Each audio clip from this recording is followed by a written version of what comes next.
All right. We're live. I'm here today with Mr. Troy McKnight. What's good, man? How you doing? I'm doing great, man. End of the month, trying to wrap it up. You know the way it is in sales. Okay, okay. And what, in a nutshell, tell me what it is that you do. I got a chance to see see your work, but for those people that have not met you, seen you, why don't you share what it is that you do? Well, I'm in the home-based business arena, but on the wellness side. So I'm in network marketing. I've been involved for 17 plus years. I actually got introduced to the industry by a couple of guys that play for the Dallas Cowboys. I'm actually working with a real good close friend of mine right now. He was a chemist for a scientist for a company called Manatech. He broke off and started his own company. So I'm showing people not only how to make money, but I'm showing people how to actually be well too, to take their health serious. Awesome, awesome. And how long have you been working in this capacity with your friend? I've been working with my friend for 3.5 years now. He called me 3.5 years ago. He had a no-compete clause with Manatech, with his previous company. He called me, told me the no-compete clause was up, wanted me to be a part of joining his team, and I did. And it's been an awesome ride. Awesome, awesome. And what was your, first experience to the home-based business space? How did you get introduced, and what's that journey been like? Well, so, I was an electrician. That's my background, construction.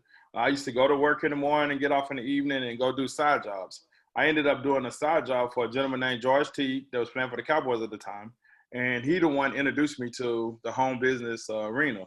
He told me about a business concept, told me I can make a lot of money. At that time, I was kind of young, so I got fired up. I got excited. Me and my wife got in that company. We did very well.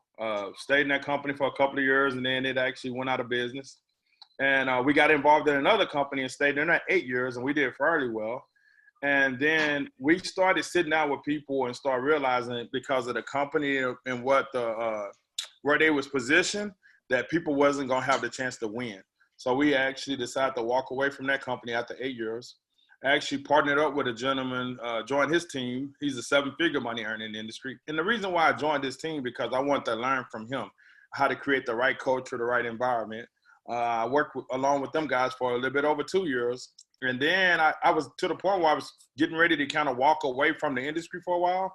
And I don't believe there's no coincidences. I think everything happened for a reason.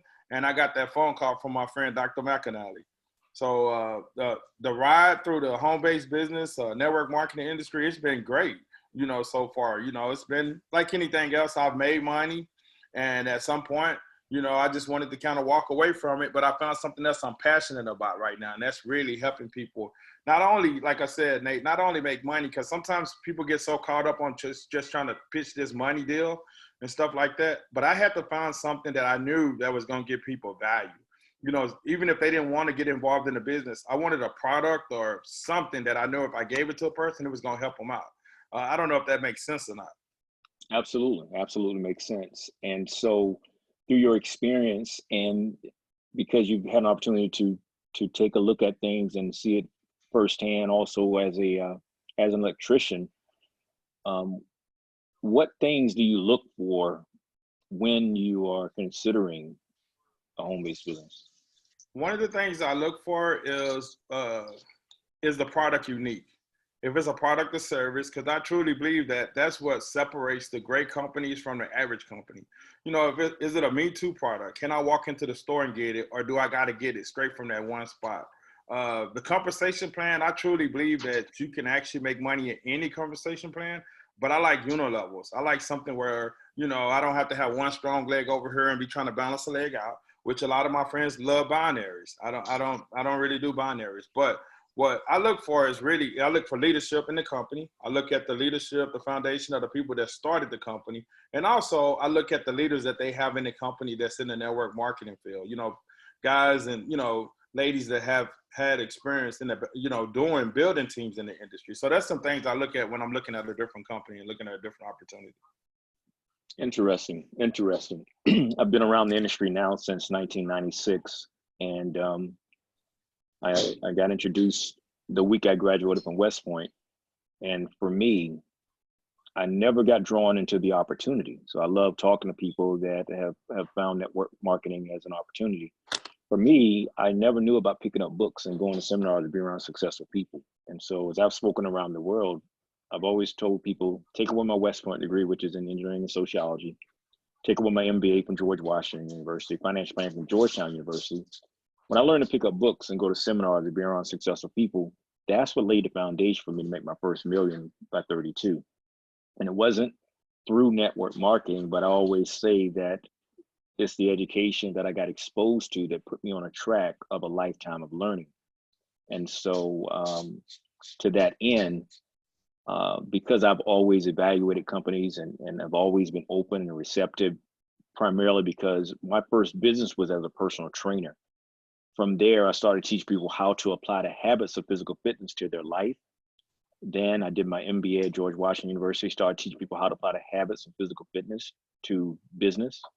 Then I did financial planning at Georgetown, started teaching people how to apply the habits of physical fitness to personal finance.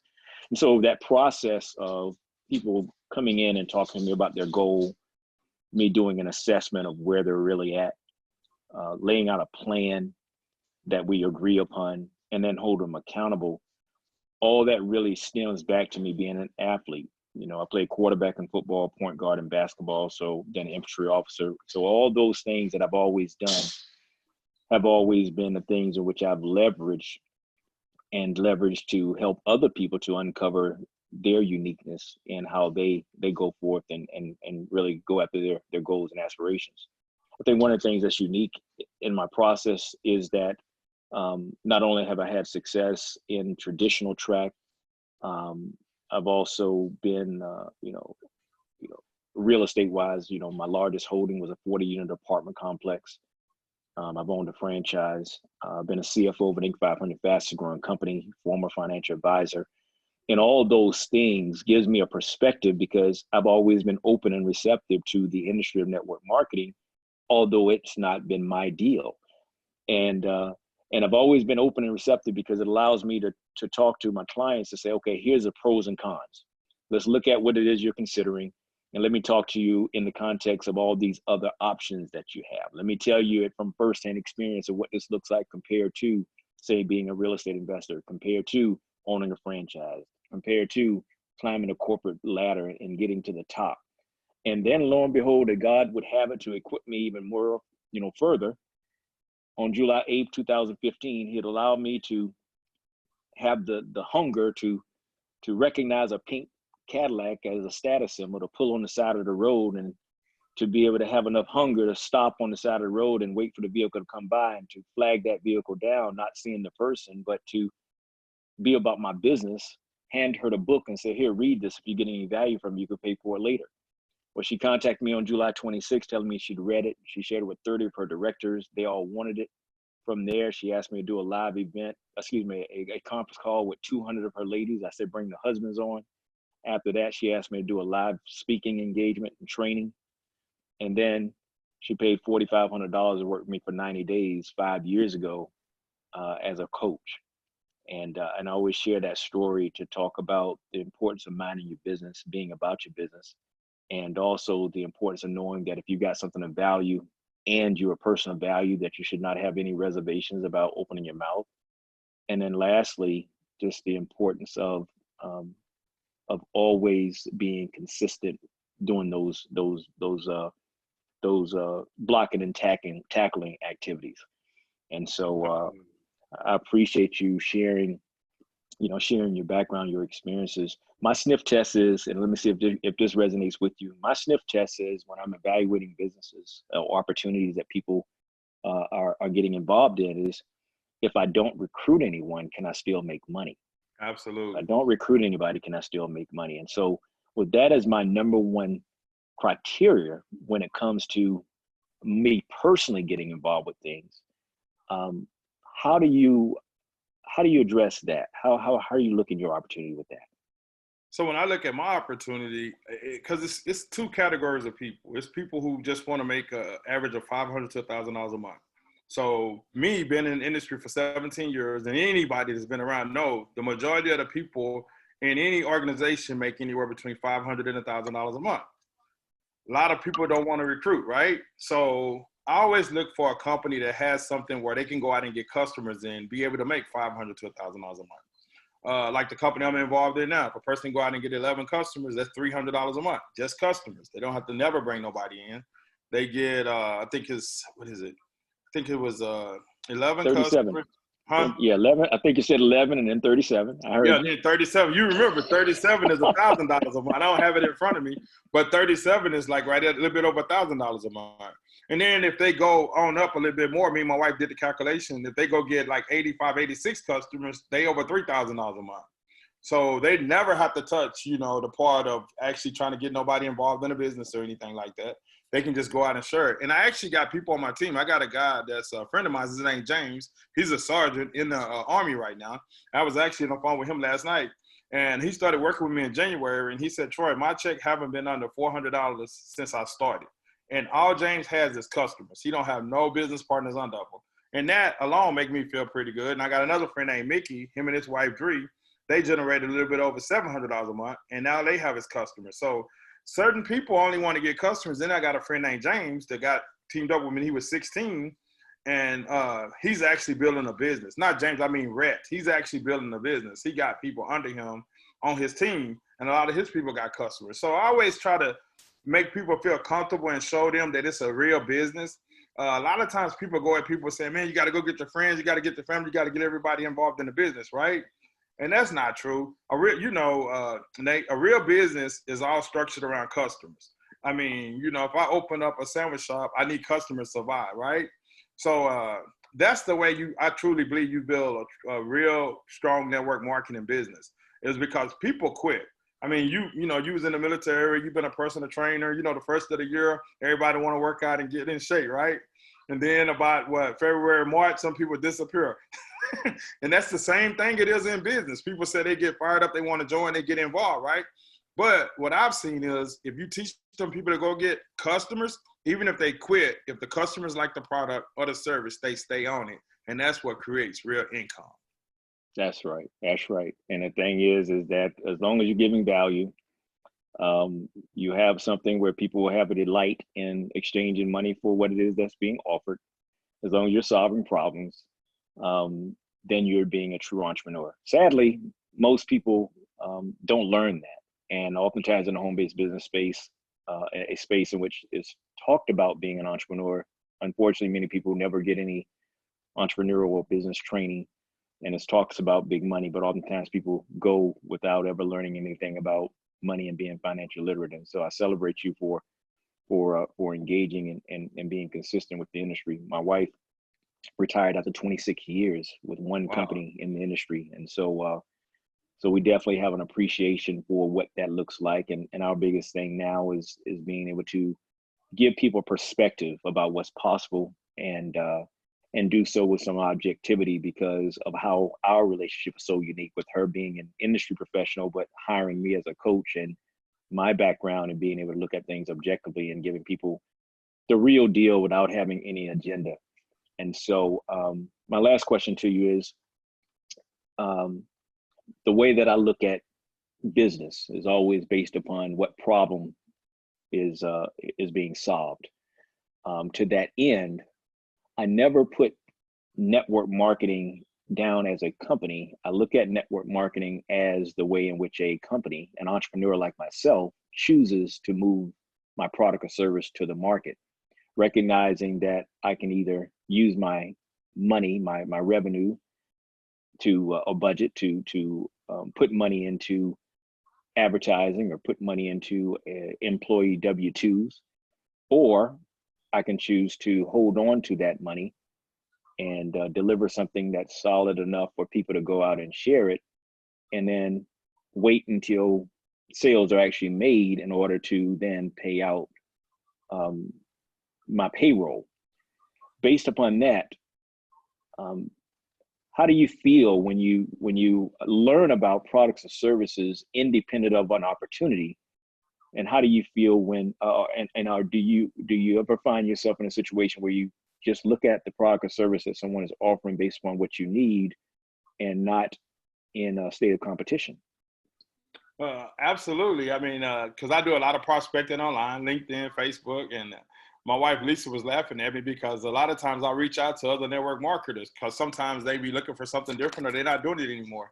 And I reached out to a gentleman last week, and he sold me a digital business card. I told him, man, I'm not trying to do the program, but I would buy the business card. My wife supports some of her friends. They got like tea, and stuff like that. So I'm a big supporter of the industry. So I feel like long as the product is of value or something that I can use, I would actually purchase it just to support the next person. Now, I'm not going to buy something if I don't feel that I can use it, or if I can go to the store and pick it up for less, because I mean, that's just business. But I'm a big supporter of the industry in a whole.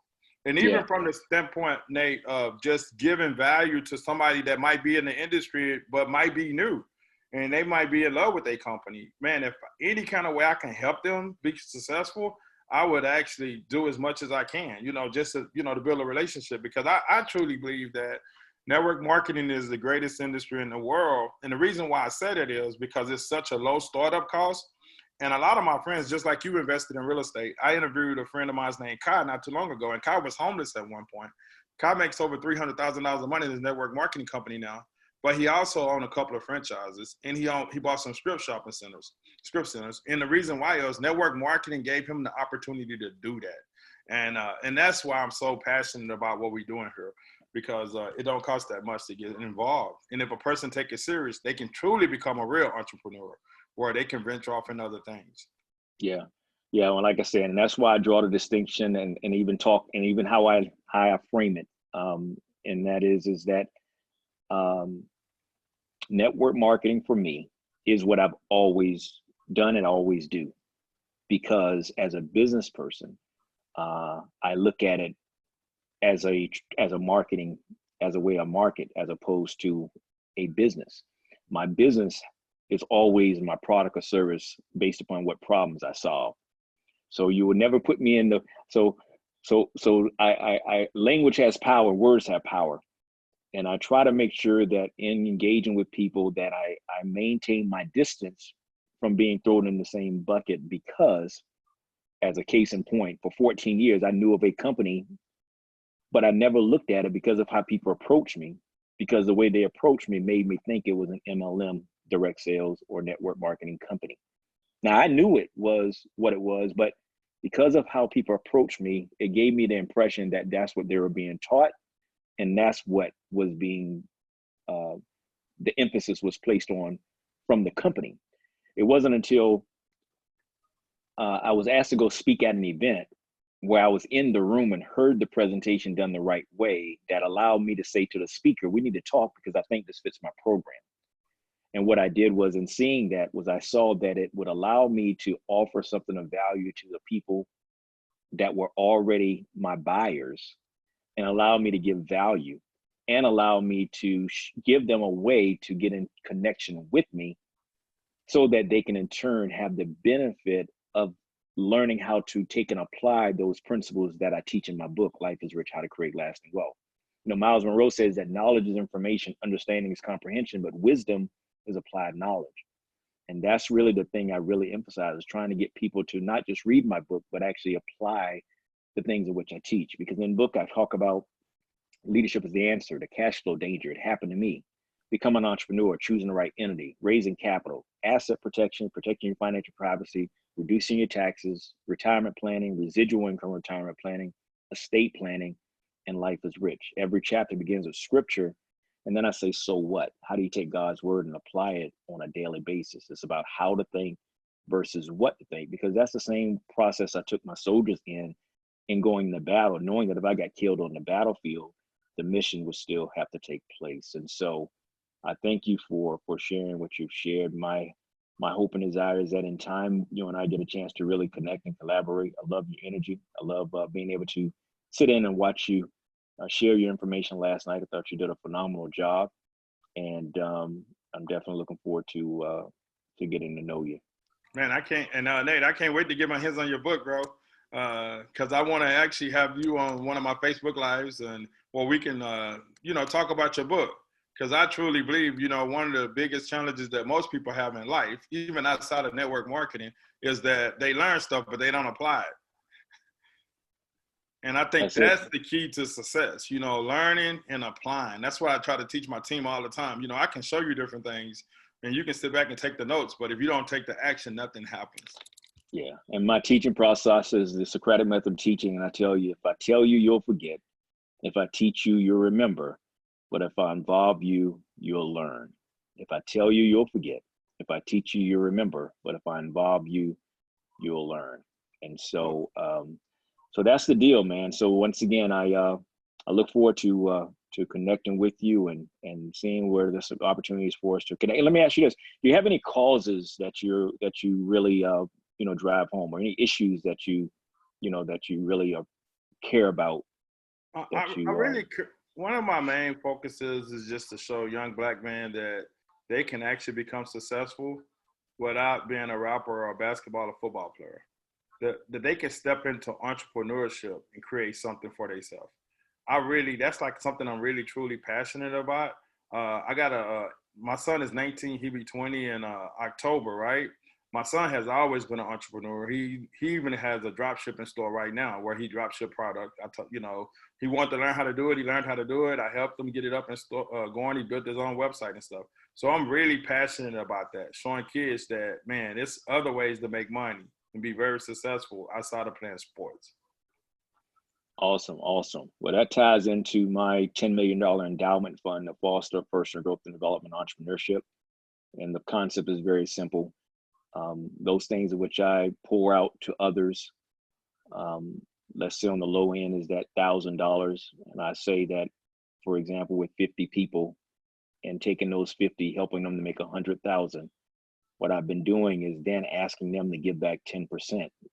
10% not to me, but 10% to sponsor 10 others that then are funded with the scholarship that they select. And then through that, 50 that are giving 10%, identifying 10 people, is 50 times 10,000 is 500,000. Well, 500,000 is the equivalent of having a $10 million endowment fund that's generating 5% return. And so it's a self-perpetuating vehicle. It comes as a result of me serving on nonprofits, being a founding president of a nonprofit, being on philanthropic boards, and seeing the key issue of sustainability for organizations. And so that's what that's one of the big focuses of Life is Rich. And then on the health side, because my mother-in-law is a breast cancer survivor, my father-in-law passed away from pancreatic cancer. My pastor 2 years ago, September, was diagnosed with cancer in September, died in October, was buried in November. And then my grandmother just passed on January 12, 2020, after a bout with cancer. And so very personal endeavor for my wife and I to educate, equip, and empower people to take some simple steps to make some shifts in their life. And as a result of doing so, give them an opportunity to connect with us in a way that my wife did 5 years ago when she paid $4,500 for just 90 days. And so timing wise, it's a great opportunity for people to connect. And that's what I'm looking to do, is just bring people together and say, hey, if you want growth, if you want in a growth environment, if mentorship and a plan is critical, and whatever it is that you may be doing, the relationship is big enough for us to connect and walk down that same path. I like to say alignment before assignment. And so I thank you for sharing your story, man. And hey, thank you for having me on, Nate. Absolutely. So look forward to connect with you soon again. All right. Oh yeah, man. We most definitely gonna stay connected. And you have a good evening, brother. You too now. Be blessed. Bye-bye. Yep. You too. Be blessed, man.